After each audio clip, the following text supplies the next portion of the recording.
নমস্কার বন্ধুরা, রূপাস কিচেনে সবাইকে স্বাগত। চলে এলাম নতুন রেসিপি নিয়ে। আজ রান্না করব খুব অল্প তেল মশলায় দেশি রুই মাছের ঝোল। এই মাছের ঝোলটার স্বাদ তো মোটামুটি সবাই জানো, অসাধারণ স্বাদ হয়। দেখো, মাছগুলোকে আমি নুন হলুদ মাখিয়ে নিয়েছি। এবার মাছগুলোকে ভেজে নেব।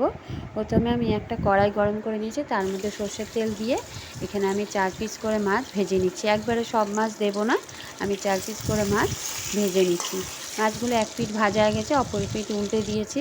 দেখো, এবার এই মাছগুলোকে তুলে নিয়ে বাকি মাছগুলো ঠিক একইভাবে ভেজে নেব। এবার আমি এখানে দুটো মাঝারি সাইজের আলু নিয়েছি। নিয়ে আলুগুলোকে এইভাবে লম্বা করে কেটে নিয়েছি। ওই তেলের মধ্যে আলুগুলোকে একটু বাদামি করে ভেজে নেব। আলুগুলো ভেজে নিচ্ছি। আর দেখো বন্ধুরা, আমি কিন্তু একবারই তেল দিয়েছি, আর কোনো তেল এর মধ্যে দেব না। এবার এই আলুগুলো ভাজা হয়ে গেছে, আলুগুলো তুলে নিয়েছি। এবার এর মধ্যে দিয়ে দিচ্ছি 4টে এলাচটাকে একটু ফাটিয়ে নেবে। দিয়ে দিচ্ছি 2টো তেজপাতা, আর দিয়ে দিচ্ছি খুব সামান্য একটু রাঁধুনি। এই রাঁধুনিটা দেওয়ার জন্যেই এই মাছের ঝোলটা খুব সুন্দর একটা গন্ধও বেরোয়, আর খেতেও বেশ ভালো লাগে।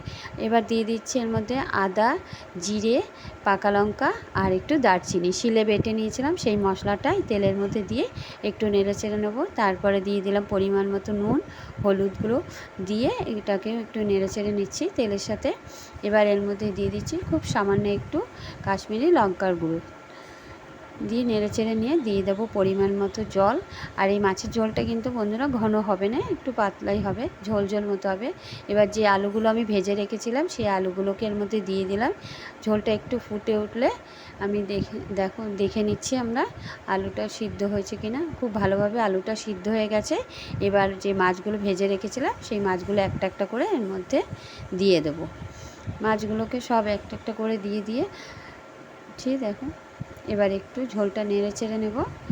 ঝোলটা নেড়ে চেড়ে নিয়ে এর মধ্যে আমরা দিয়ে দেবো 2টো কাঁচা লঙ্কা। তারপরে ঝোলটা আবার 5 মিনিটের মতো ফুটলেই নামিয়ে নেব মাছের ঝোল। আজকের রেসিপিটা তোমাদের কেমন লাগলো বন্ধুরা? ভালো লাগলো অবশ্যই জানিও।